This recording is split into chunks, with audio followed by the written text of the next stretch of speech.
कदाफ़ी stadium renovation project की ताज़ा तरीन वीडियो आपकी खिदमत में हाजिर है और आप देख सकते हैं कि काम फुल स्विंग में जारी है। पिछली दो वीडियोस से मैं आपको यही रिपोर्ट कर रहा हूँ कि बहुत ज़्यादा एक्टिविटी है। मटेरियल की सप्लाई जो है उसकी रफ्तार में काफ़ी तेज़ी आ चुकी है। इक्विपमेंट जो हैवी मशीनरी है वो भी यहाँ पे मौजूद है और लेबर फोर्स जो है वो भी बहुत बड़ी तादाद में मौजूद है। आज की वीडियो में जो ख़ास अपडेट्स हैं वो आपको देनी है, क्योंकि अब काम की स्पीड उस लेवल की हो गई है कि दिन ब दिन जो है कोई ना कोई ऐसी नई अपडेट होगी जो आपको देनी होगी। और इसके अलावा अगर वो अपडेट कोई ऐसी हो जिसके बारे में आप बार बार सवाल पूछते रहें तो फिर तो ज़ाहिर है आपकी एक्साइटमेंट तो होगी और ख़ुशी होगी आपको वो अपडेट्स जानकर। तो आज की वीडियो में ऐसी ही अपडेट्स शामिल हैं। तो बढ़ते हैं वीडियो की तरफ। काम की रफ्तार के बारे में मैं आपको बता चुका हूँ, लेकिन जो सबसे बड़ी प्रोग्रेस हुई है वो बेसमेंट की हुई है।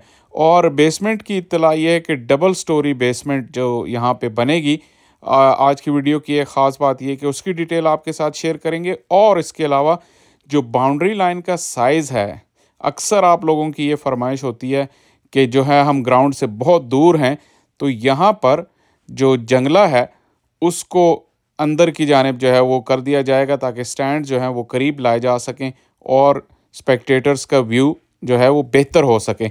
इस सिलसिले में क्या प्रोग्रेस हुई वो भी आपसे शेयर करेंगे इस वीडियो में आगे चल के। लेकिन जैसे मैंने कहा, शुरू करते हैं बेसमेंट से कि बेसमेंट की जो फर्श है वो डल चुका है और तकरीबन जो डबल स्टोरी बेसमेंट इसमें डल रही है, इसमें डिटेल्स जो आई हैं कि इसका जो नीचे वाला फ्लोर है उसकी जो हाइट है वो 14 फुट के करीब होगी और ये जो इसका सेकंड फ्लोर होगा।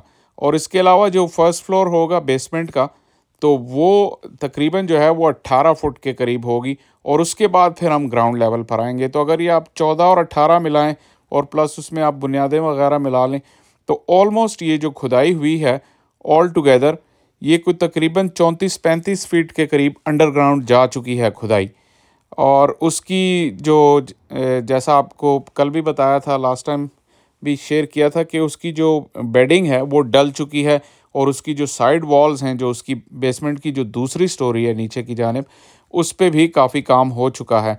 और लेकिन जो आपकी ज़्यादा तवज्जो जिस तरफ होगी वो ये है कि आप ये जो जंगले देखते हैं कज़ाफ़ी स्टेडियम के, हालांकि ये जंगले उस तरह बुरे नहीं हैं जिस तरह नेशनल स्टेडियम के हैं, लेकिन इनको भी गिरा दिया गया है और इनके ऊपर जो है ओवरऑल जिस हिस्से में ग्राउंड के काम नहीं हो रहा वहाँ भी खुदाई हो चुकी है और बिल्कुल एक गोलाई में जो है जंगले को तकरीबन कम से कम 10 फुट के करीब जो है वो अंदर ले जाया गया है।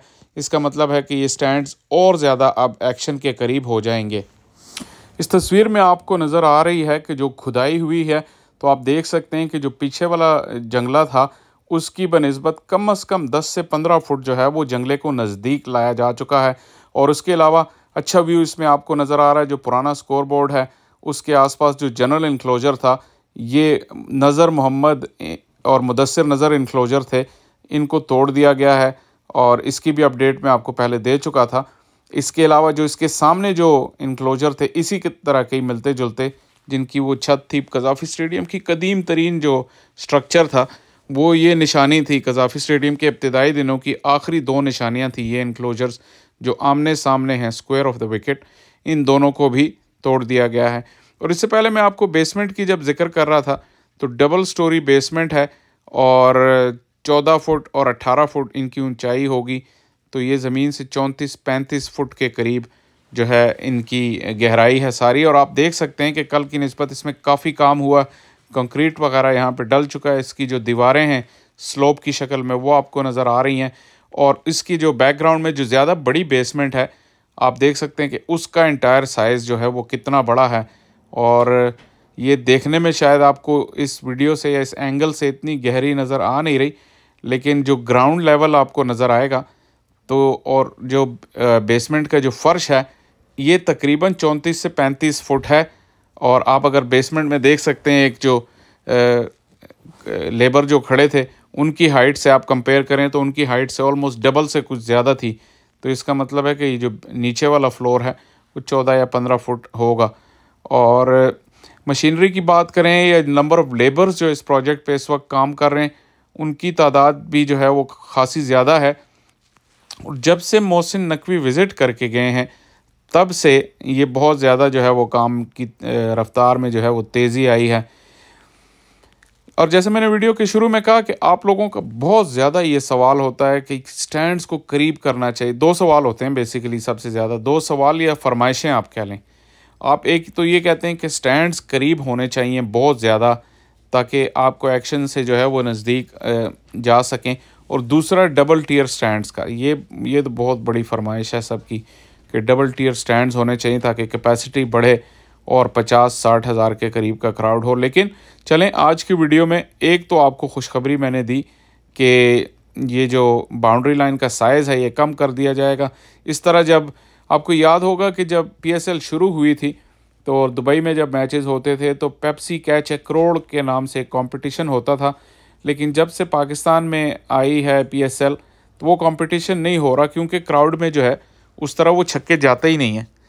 और अब लेकिन मुझे लगता है कि अगर इस दफ़ा ये स्टैंड्स नज़दीक आ गए और ग्राउंड्स का साइज़ छोटा हुआ, पिंडी में तो बहरहाल हो सकता है कैच ए करोड़, लेकिन कराची, लाहौर और मुल्तान में कोई चांस नहीं था। तो लेकिन अगर जिस तरह ये बाउंड्री छोटी हो रही है और अगर ये हो रही है तो मुझे पूरा यकीन है कि कराची की स्टेडियम की बाउंड्री भी जो है वो बाउंड्री नहीं, ग्राउंड का साइज़ छोटा किया जाएगा और स्टैंड्स को नज़दीक लाया जाएगा। तो हो सकता है कि आने वाले दिनों में आपको दोबारा से कैच ए करोड़ जो है वो देखने को मिले PSL में। एक और सवाल जो बार बार किया जाता है दोनों स्टेडियम्स के बारे में, खैर कराची और लाहौर के, क्योंकि पिंडी की तो छत है ही नहीं, कि ये छत को मुकम्मल तौर पे जो है वो हटाना चाहिए और नई छत बननी चाहिए। अब चैम्पियंस ट्रॉफी से पहले पूरी छत जो है रिप्लेस ऐसे नहीं हो सकती, क्योंकि जो कंप्लीट पूरे स्टेडियम का डिज़ाइन है वो ही अलग है। तो चैम्पियंस ट्रॉफी तक तो जो स्टैंड्स बन रहे हैं वो बन रहे हैं, लेकिन इस छत का क्या किया जा सकता है? जो मेरा ख्याल है कि इसके ऊपर जो है वो ताज़ा पेंट तो कम से कम किया जा सकता है चैम्पियंस ट्रॉफी के लिए। आपकी क्या सजेशंस हैं, आप भी कमेंट सेक्शन में बताइएगा कि आप क्या चाहते हैं कि इस कज़ाफ़ी स्टेडियम की जंग आलूद छत के साथ क्या किया जाए चैम्पियंस ट्रॉफी से पहले। क्योंकि बार बार मैं ये कहता हूँ कि प्रोजेक्ट जो है वो फेजेज़ में काम हो रहा है, क्योंकि चैम्पियंस ट्रॉफी अगर नहीं होती तो शायद फिर एक दफ़ा ही इन सब को जो है काम शुरू करके उस वक्त फिनिश करते जब पूरा मॉडल जो है वो कंप्लीट हो जाता।